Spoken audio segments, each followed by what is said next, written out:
Selamat datang kembali di channel kami. Di kesempatan ini kami akan menceritakan sebuah kisah tokoh pewayangan yaitu lahirnya Bagong.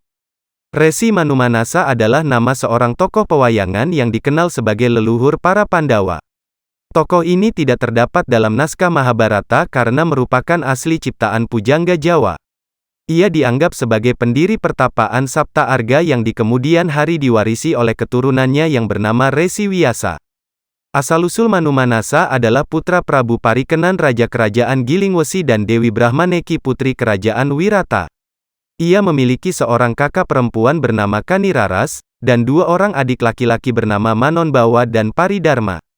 Nama asli Manumanasa sewaktu lahir adalah Raden Kanwa. Ia kemudian diadopsi oleh Prabu Basupati, kakak ibunya yang menjadi Raja Wirata. Ia dipersaudarakan dengan Basumurti dan Basukesti, putra-putra Basupati. Kanwa pernah dijadikan jago para dewa untuk menumpas musuh kahyangan. Sejak itu namanya diganti menjadi Kaniyasa. Setelah ayahnya terbunuh oleh serangan Prabu Srikala Raja Medangkamulan, ibu dan adik-adiknya pindah pula ke negeri Wirata, sementara kakaknya, yaitu Kaniraras telah menikah dengan seorang pembuat pusaka bernama Empu Kanomayasa. Menjadi pertapa rupanya Kaniyasa tidak tertarik dengan kehidupan istana. Ia memilih membangun pertapaan di daerah Sapta Arga, yaitu sebuah pegunungan yang memiliki 7 buah puncak.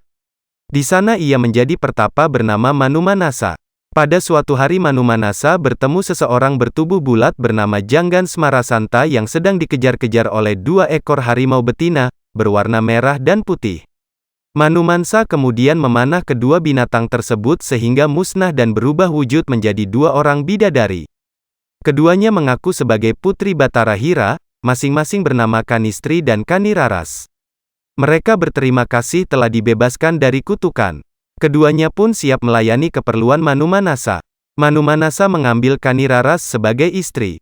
Karena kakaknya juga bernama Kaniraras, maka Manumanasa pun mengganti nama istrinya menjadi Retnawati. Sementara itu Kanistri diserahkan kepada Smarasanta dan biasa dipanggil Kanastren. Sejak saat itu, Smarasanta mengabdi di pertapaan Sapta Arga. Namanya biasa disingkat Semar. Catatan, di dalam serat Darmo Gandul, Manumanasa dikatakan sebagai seorang wiku, beku. Kelahiran putra Retnawati akhirnya mengandung putra Manumanasa. Ia mengidam makan buah Sumarwana. Manumansa berhasil menemukan pohon Sumarwana namun dijaga oleh seorang makhluk Gandarwa bernama Satrutapa. Satrutapa bersedia menyerahkan buah Sumarwana asalkan ia diizinkan menitis kepada putra yang dikandung Retnawati. Manumanasa setuju. Satrutapa pun melesat memasuki kandungan Retnawati. Ketika tiba saatnya, Retnawati akhirnya melahirkan seorang putra yang diberi nama Satrukem.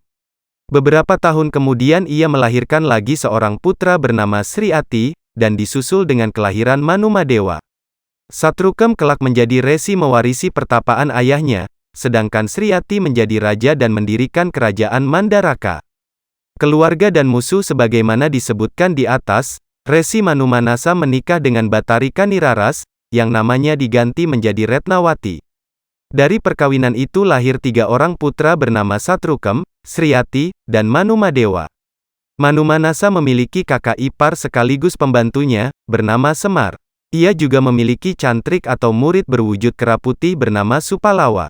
Supalawa ini terkenal sakti dan sering menumpas para raksasa yang mencoba mengganggu pertapaan. Musuh besar Manumanasa bernama Resi Dwapara. Ia seorang pendeta yang berhati licik, penuh iri dan dengki. Antara lain, Dwapara pernah mengadu domba Manumanasa dengan Partawijaya, mertua cucunya, Sakri. Dalam sebuah adu kesaktian akhirnya Dwapara berhasil ditewaskan oleh Supalawa.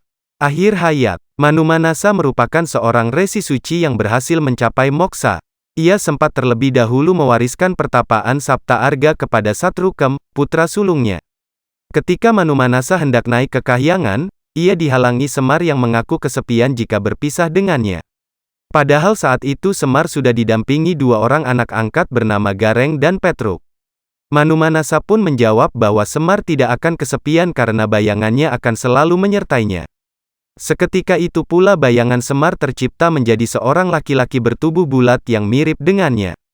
Manumanasa memberinya nama Bagong.